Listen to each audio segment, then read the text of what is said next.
So starting the test drive in this Honda Pilot Touring, I'm so glad I drove the LX before getting behind the wheel of this, just because I wanted to compare the differences between this vehicle and the base model Pilot. And it's a world of difference. Now, if you don't really care about certain amenities, like with most things, a lot of people don't miss something until it's gone. If you're not used to having heated seats or the navigation system, all of that, you're not gonna miss it necessarily in the LX trim. Because that's still a pretty nice SUV. You don't have your power seats or anything fancy, but you're saving $10,000 on the price. And again, if you're not used to having that, you're not necessarily gonna miss it. But if you're used to having wireless Apple CarPlay, if you're used to having heated seats and navigation system, I highly recommend just paying the extra $10,000 and getting that and everything else that comes on the Touring trim level, specifically the all-wheel drive.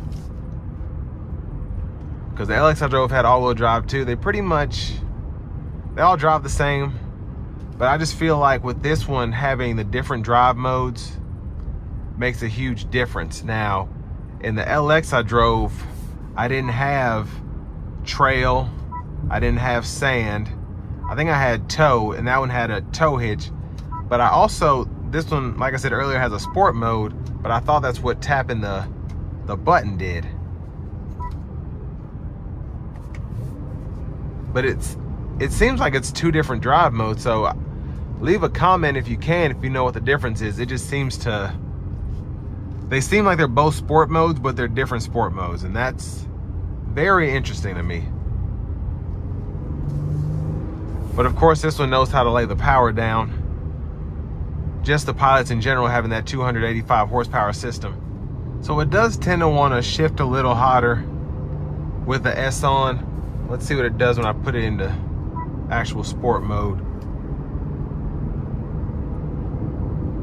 So not a big difference there. Again, I'm curious if it's just two sport modes, two ways to turn the sport mode on, or if there's something else going on there.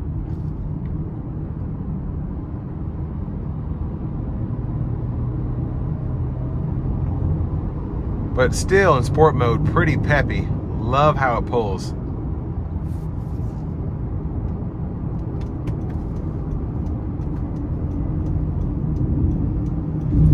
And I said this in the LX review, but having the paddle shifters certainly helps in terms of how you put the power down. I just like hearing the downshifts, honestly.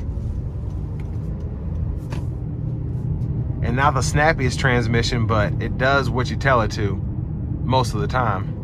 But I'm gonna leave it in a sport mode, getting on the interstate here, and then I'm gonna try and get it back into eco mode, if possible, to test out how it does cruising. But we're not gonna floor, we're just gonna give it a little bit of throttle here. Love that sound again. One of the best sounding SUVs out now, I think. Let's put it into Econ. Let's go ahead and throw on the adaptive cruise. And then with the lane centering, we're gonna cruise right here. And just to show off the system, love Honda's safety system here. The lane centering is superb. The adaptive cruise is pretty nice, and as I adjust my gap, it's very quick to respond. It doesn't wait till it's on a bumper and then slams the brakes like a lot of adaptive cruise systems do. And you can just tell it's always awake. A lot of systems are not that way, but this one certainly is.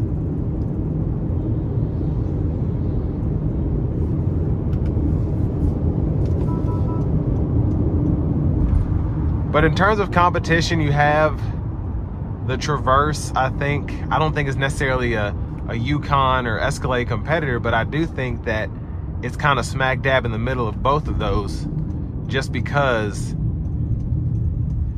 it gives you the best of both worlds. You get that three-row SUV feel, and then you also have the maneuverability of a smaller SUV, not necessarily a big Tahoe, big Yukon, big Expedition. And specifically with how this is priced, around that $50,000 mark, it's pretty impressive what all you get. And then you also have that Honda Pilot reliability, which these are known to go 300, 400,000 miles. I don't know if there's a lot of data on the 10-speed, but definitely with your V6. But all in all, I think it's a good SUV for the money. I like the new redesign. It looks great. And I just like everything that comes on this Pilot. So this will bring me to the end of my review of this 2023 Honda Pilot in the touring trim level.